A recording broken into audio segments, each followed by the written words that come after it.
ሰው ልጅ እኔ እቃ አይደለም ሰርቄ ያመጣሁት። ሳምሪ መጣች፣ ተተዋውቅን። ማንኛው ዓለም ላይ የሰው ልጅ ይፋቀራል።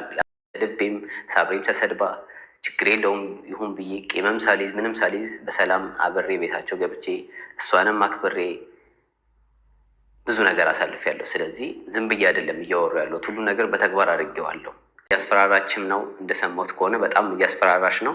እኔ አሁንም መክርሽ እስከዛሬ ታግሼሻለሁ፣ ከዚህ በላይ ልታገስሽ አልችልም። እና እንግዲህ ጂጂ የራሷ ህይወት ተመሳቅሎ ስላረካች አሁንም የእነሱን ህይወት ልታፋታ ነው ደፋ ቀና እያለች ያለችው። ፋኒ ይሄ መቋቋም አቅቶት እንግዲህ ወጥቶ መሰጥቷል። ከዚህ በኋላ የምታከስበት ምንም ምክንያት የለም። 7 ዓመት ሙሉ እንግዲህ ታግሼ ቤተሰብ ተዛምደናል በማለት ከዛሬ ነገ ትሻላለች በማለት ነው። እኔ ሳምሪ ዕቃ አይደለችም የወሰድኳት፣ ልክ ትልቅ ነገር እንደተወሰደባት ነገር ነው ዛሬ ላይ በቃ እየተሳደበች ያለችው። እና ማንኛውም ሰው ሊያደርግ የሚችለው ነገር ነው በእኔና በሳምሪ ላይ የተደረገው ነገር። ምንም አዲስ ነገር የለም። ስንዋለድ ደግሞ እንደ ቤተሰብ ተዛምደናል እና ብሎ ዛሬ እንግዲህ ከ7 ዓመት በፊት የታመቀውን አፈንድሶታል ማለት ነው። ከዚህ በኋላ ጦርነቱ ተጀምሯል እያለ የተናገረ ነው ያለው። እንግዲህ ጂጂኪያ በሰው ልጅ እንግዲህ ምንድን ነው የሰው ደስታ ማያስደስታት፣ የሰው ስኬት ማያስደስታት፣ በሰው ስኬት የምትቀና እውነት የሆነ በቃ አለ አይደለ። በጣም እንግዲህ ልጇ ጥሩ ላይ ነው ያለችው። 3 ልጅ ወልደዋል። 2 ልጅ ነው የወለደው ታዲያ 2 ልጆች ወልደዋል። እዚህ ጋር ተዛምደዋል። ትምህርቷን የተማረች ነው። አሪፍ ነገር ላይ ያለችው። እንግዲህ ሳምሪና ፋኒ ባይገናኙ ልጅ ምን አይነት ህይወት ሊኖራት ይችላል ብሎ ራሱ ማገናዘብ የሚባል ነገር አለ። እንዴት ነው ፋኒ እንደዚህ አይችባለው እቃው እንደዚህ ነው ምናምን የሚባለውስ ነገር ይሄ ነውር አይደለ እንዴ? እንዴት ነው ከማች ላይ እንደዚህ አይነት ነገር የሚሰማው? ሲጀመር ከዚህ በኋላ እንግዲህ አብራ እየኖረች ነው። ተታርቀውም የሆነ ጊዜ በዓል ሲያከብሩ ነበር ወይ ተታረቁ ስንል እውነት በጣም በቃ እኔ ሲሰደብ ጀምሮ የማየው ነበረ። እኔ ትዕግስቱ ገርሞኛል። ማንኛውም ወንድ ላይ መቼም በአሁን ሰዓት እንኳን ትዳር ይዛችሁ አብራችሁ ልትቀጥሉ በዚህ ሁኔታ ቀርቶ በጣም ሲንግል ማሞች እየበዙ ነው። መፋታት እየተበዛ ነው። ሴቶች ብዙ ነገር የደረሰባቸው ባለበት ሰዓት ላይ እንኳን ፋኒና ሳምሪ እንግዲህ ህይወታቸውን አጣጥመው በረሃቸው ዛቢያ የሚኖሩ ልጆች ናቸው።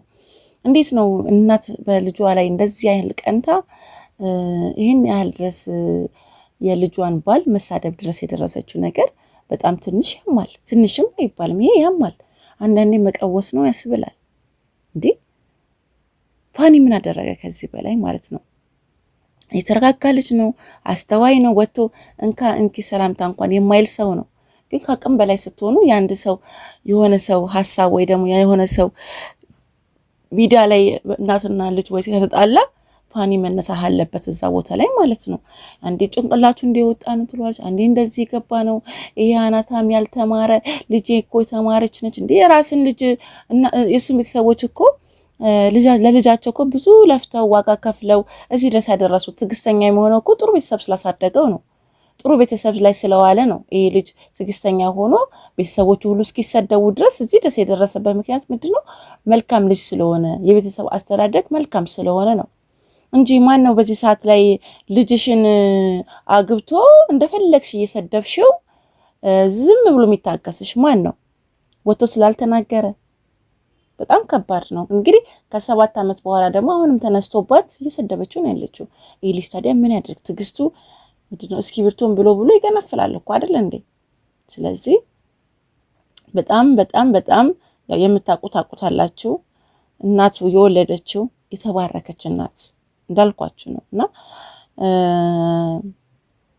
እንትን ማድነቅ እኔ እንጃ፣ የማስተዋል ዝምታ፣ ጀግንነት እውነት በመካከላቸው ገብቶ እንኳን ከሰላምቴ እንኳን ያላለ እንግዲህ አንድ ጊዜ መልሳለች። ሳምሪም እኮ መልሰታለች አይደለ እንዴ? ምንድነው ያለችው? በቃ ከዚህ በኋላ እየኖርን ነው። እሷ በጣም ከአቅም በላይ የምትሰድባቸው ነገሮች ከአቅም በላይ ልትመልሱት እንኳን ማትችሉት በቃ ይሄን ልቆጠበው ያን ልቆጠበው ብላችሁ እንኳን ልትመልሱት ማትችሉትን ቃላት ነው የምትወረወረባቸው።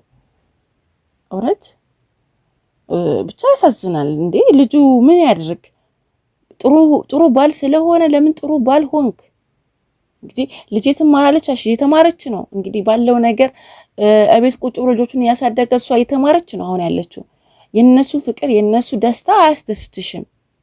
አንቺ ሚዲያው ላይ የሰራሽ ነው ስርተሽ በይ ተለወጪ። ምንድነው ልጅ ላይ ተጣብቆ ይሄን ያህል ድረስ የልጅን ባል መሳደብ? በየትኛው ሀገር ላይ ነው ያለ ነው? እውነት እኔ አሁንም ፈጣሪ ጸጋውን ያብዛላችሁ። እውነት በቃ እናትሽን ይሄን ያህል እየሰደበች ነው። ፍቺ ይፈልጋለሁ ያላለ ባል ነው ወንድ ነው ችሏል። በቃ አንቺን ነው የምፈልገው ከእናትሽ ምን አለኝ የሚለው ነገር ይመስላል በቃ።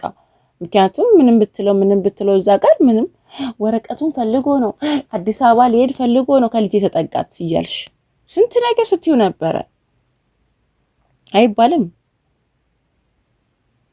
እውነት ይህ ሁሉ ትዕግስትህን እግዚአብሔር እውነት አመሰግነዋለሁ።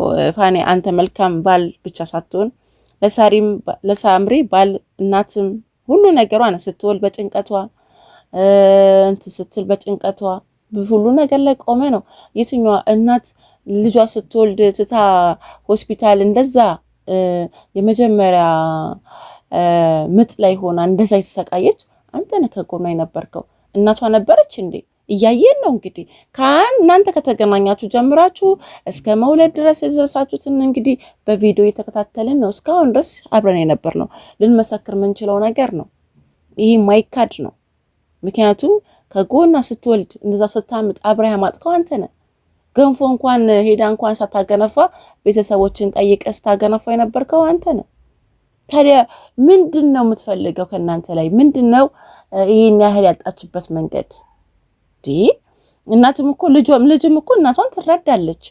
መታገዝ ከፈለገችም እናት ልጇ ለእናቷ መቼም ማትሆነው ነገር የለም፣ ታግዛለች። ግን በእንደዚህ መልኩ አይደለም። ሁሉ ጊዜ ያለን ናቲ በኩር ልጅሽ ይመስል ብቻ ምትሱ ላይ ነው። ሳምሪን ጠልተሻል፣ ልትሞቺ ነው። ለምን እንደሆነ አላውቅም። ቆራጥና ጀግና ስለሆነች ይመስለኛል።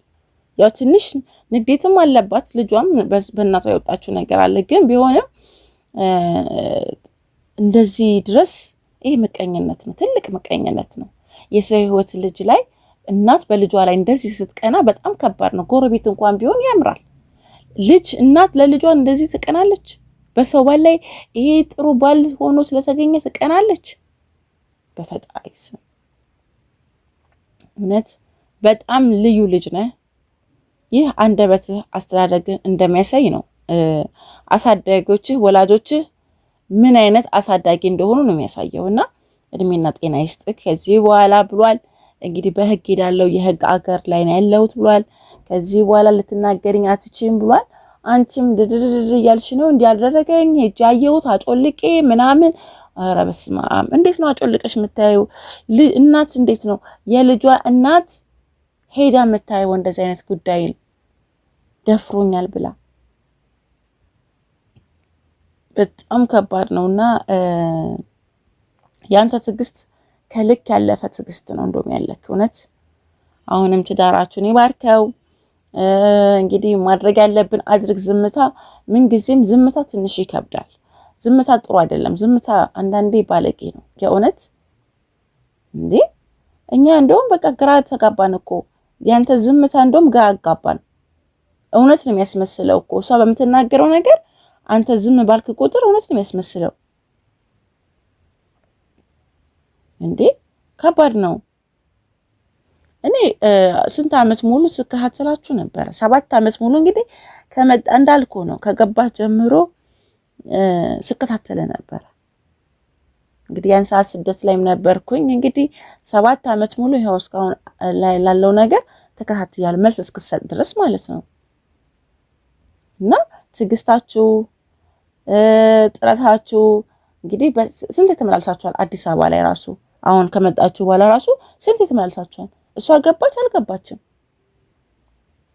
አዲስ አበባ እንኳን ስትገቡ ቤተሰቦችን እንዲህ አድርጋ ስትናገር እኔ አፈርኩኝ። እውነት ያሳፍራል እኮ እናት በዚህ አማች እንግዲህ በዚህ ደረጃ ወርደ መጥፎ ባል ብትሆን መጥፎ ቤተሰቦች ቢሆኑ ብትናገር ያምራል። ከመልካም ሰዎች ወጥተ ከመልካም አስተሳሰብህ ላለው ነገር ላይ እንደዚህ አይነት ነገር መናገር ትንሽ ይከብዳል። ወጥ መርገጥ ነው። ለምን ክፉ አልሆነም ነው የሚመስለው። አንተ የትልቅ እውነት የትንሽ ትልቅ ነክ ጀግና ጀግና ጀግና። እግዚአብሔር የባረከህ እናት አባትህ የባረኩ ቤተሰብህን በዚህ ልክ ራሳቸው ይህን ሁሉ ተቋቁመው ችለው ደስታችሁን ፊታችሁ ሲቀበሏችሁ ስትመጡ እንኳን ያልተለወጡ ቤተሰቦች ናቸው።